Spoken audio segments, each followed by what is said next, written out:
આદરણીય પ્રમુખ સાહેબ શ્રી,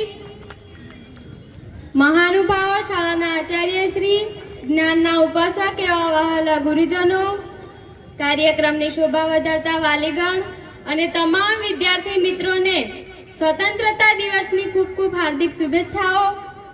આજે 15મી ઓગસ્ટ છે। આજના દિવસે આપણા ભારત દેશે આઝાદી મેળવી હતી। આ દિવસ આપણા ભારત દેશ માટે સૌથી ગૌરવપૂર્ણ અને પવિત્ર છે। 15 ઓગસ્ટ 1947 ના દિવસે આપણા ભારત દેશે ગુલામીની જંજીરો તોડીને આઝાદીની નવી સવાર જોઈ હતી। એમ જ નથી મળી આ આઝાદી આપણને, કે એમ જ નથી મળી આ આઝાદી આપણને, લાખો વીરોના રક્તની આ કિંમત છે। કે એમ જ નથી મળી આ આઝાદી આપણને, લાખો વીરોના રક્તની આ કિંમત છે। શીશ ઝુકાવી એ નમન કરીએ એ વીરોને, કે શીશ ઝુકાવી નમન કરીએ એ શહીદ વીરોને, જેમના બલિદાનથી સજાઈ આ ભારતની કિસ્મત છે। જેમના બલિદાનથી સજાઈ આ ભારતની કિસ્મત છે।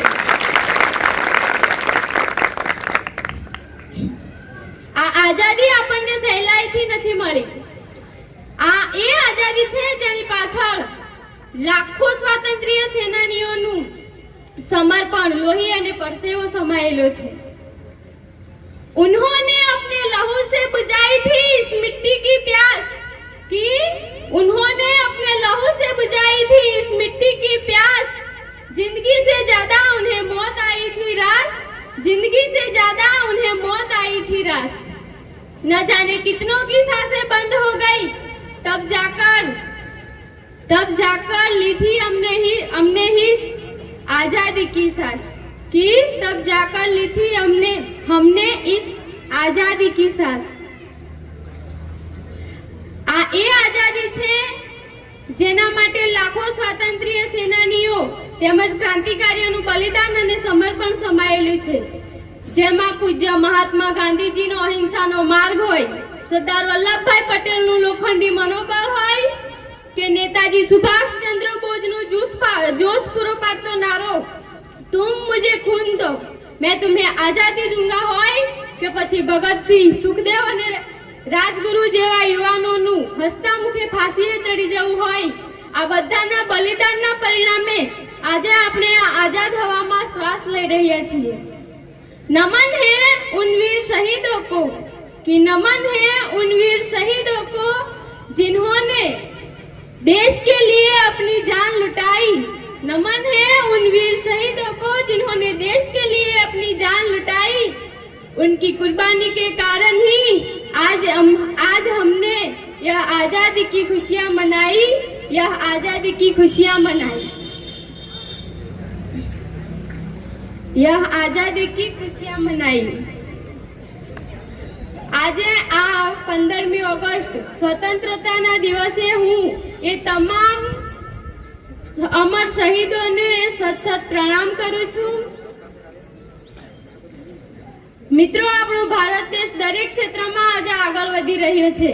વિજ્ઞાન હોય કે ટેકનોલોજી, રમતગમત હોય કે શિક્ષણ, ભારત આજે વિશ્વ મંચ પર પોતાનો ડંકો વગાડી રહ્યો છે। સરહદ પર -ડિગ્રી તાપમાનમાં ઉભા રહીને કે બળબળતા તાપમાં ઉભા રહીને આપણી રક્ષા કરતા દેશના વીર જવાનો અને ભારતનું પેટ ભરતા ખેડૂતોને આજે સલામ કરવાનો દિવસ છે। પરંતુ એક વિદ્યાર્થી તરીકે આપણે એ વિચારવું પડશે કે આઝાદી પછીનો આપણો ભારત કેવો હોવો જોઈએ। આજના સમયમાં દેશ પ્રેમ એ માત્ર બોર્ડર પર જઈને લડવું એ જ નથી, પણ એક વિદ્યાર્થી તરીકે આપણો દેશ પ્રેમ એ છે કે આપણે આપણા અભ્યાસ પ્રત્યે નિષ્ઠાવાન રહીએ, સ્વચ્છતાને આપણી આદત બનાવીએ, દેશના કાયદા અને શિસ્તનું આપણે પાલન કરીએ, ભ્રષ્ટાચાર, જ્ઞાતિવાદ અને અફવાઓથી દૂર રહીને દેશની અનેકતામાં એકતાને આપણે મજબૂત બનાવીએ। દેશની અનેકતામાં એકતા એ મારી શાન છે, દેશની અનેકતામાં એકતા એ મારી શાન છે, એટલે જ મારો ભારત મહાન છે। આપણે ભારતનું ભવિષ્ય છીએ. જો આપણે શિસ્ત, સંયમ અને સંસ્કારી બનીશું તો આપણો દેશ આપોઆપ વિશ્વગુરુ બનશે.